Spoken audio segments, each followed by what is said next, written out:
Kasih Yesus indah dalam hidupku, menghiasi hati dan jiwaku. Ku tak dapat hidup tanpa kasih-Mu Tuhan. Pegang tanganku sepanjang jalanku. Kasih Yesus indah dalam hidupku. Salam saudara-saudariku yang dikasihi Tuhan. Salam jumpa kembali bersama saya dalam renungan harian. Saudara-saudari, hari ini gereja merayakan perayaan Santo Barnabas Rasul. Dan kita diundang untuk bersama-sama untuk menjadi rasul di dalam hidup kita, untuk menjadi pewarta di dalam hidup kita. Kita akan merenungkan firman Tuhan dari Injil Matius bab 10 ayat 7 sampai 13. Inilah Injil Yesus Kristus menurut Matius. Pergilah dan beritakanlah, kerajaan surga sudah dekat.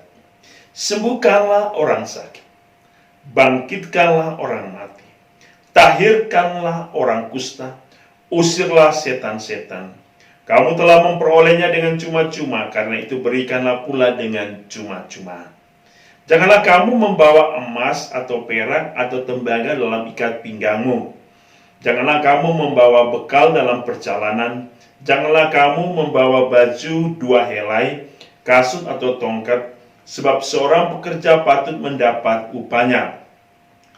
Apabila kamu masuk ke kota atau desa, carilah di situ seorang yang layak dan tinggallah padanya sampai kamu berangkat. Apabila kamu masuk rumah orang, berilah salam kepada mereka. Jika mereka layak menerimanya, salammu itu turun ke atasnya. Jika tidak, salammu itu kembali kepadamu. Demikianlah Injil Tuhan.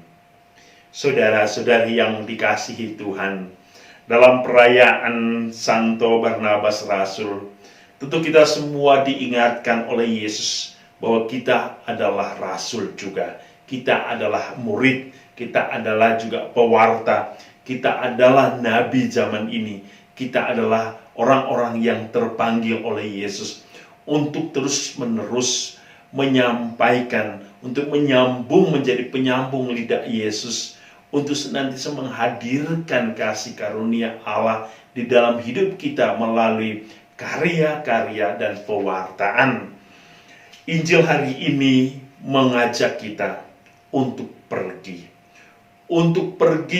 memberitakan tentang kerajaan Allah, bukan kerajaan dunia, apalagi bukan memberitakan tentang kehebatan diri kita, melainkan tentang keagungan Allah dan cintanya. Yesus berkata, kamu telah menerima dengan cuma-cuma, berikanlah dengan cuma-cuma. Hidup kita adalah suatu pemberian Allah secara cuma-cuma. Ingat, hidup kita adalah pemberian Allah secara cuma-cuma. Hidup kita adalah milik Allah, seutuhnya milik Allah. Kita ingat dalam kisah penciptaan, ketika Allah menghembuskan nafasnya ke dalam tubuh manusia dan manusia menjadi hidup. Itu mau menunjukkan hidup kita seutuhnya milik Allah. Dan apa yang diinginkan Allah, hidup ini harus menjadi berkat bagi orang lain. Hidup ini harus berbagi bagi orang lain. Hidup ini harus menjadi berarti bagi orang lain. Seperti kata Yesus hari ini, kamu memperoleh dengan cuma-cuma, maka berikanlah itu secara cuma-cuma. Tentu sharing iman ini harus menjadi suatu inspirasi dalam panggilan hidup kita.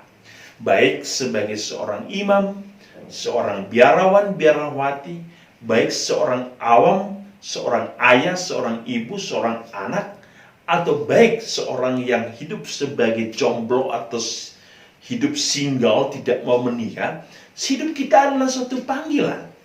Panggilan untuk memberitakan kebaikan Allah.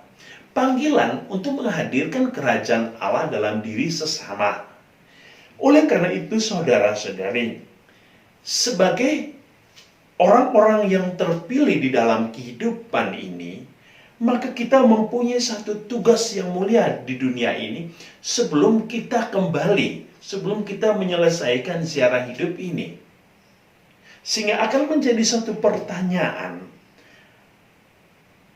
apa yang telah kita lakukan di dalam hidup ini? Apakah kita sudah benar-benar mendirikan kerajaan surga?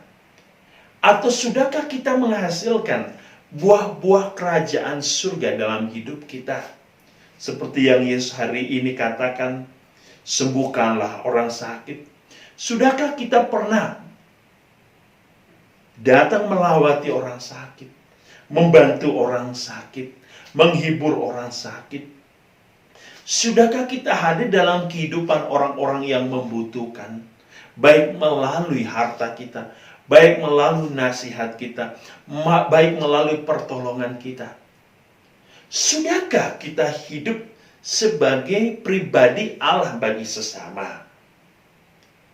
Saudara-saudari yang dikasihi Tuhan, hari ini Yesus memanggil kita untuk menjadi pribadi yang penuh kerahiman, penuh kemurahan hati Allah sendiri. Artinya apa? Hidup kita harus membagikan kerahiman dan kemurahan hati atau belas kasih Allah kepada sesama. Sehingga dengan demikian dalam perayaan Santo Barnabas Rasul, Rasul yang telah membagikan pengalaman iman mereka bersama Tuhan kepada sesama, kita pun hidup kita harus berbagi pengalaman iman kita bersama Tuhan Yesus kepada orang lain, siapapun dia, melalui cara hidup kita, melalui perkataan kita, dan melalui perbuatan kita. Semoga Tuhan selalu memberkati.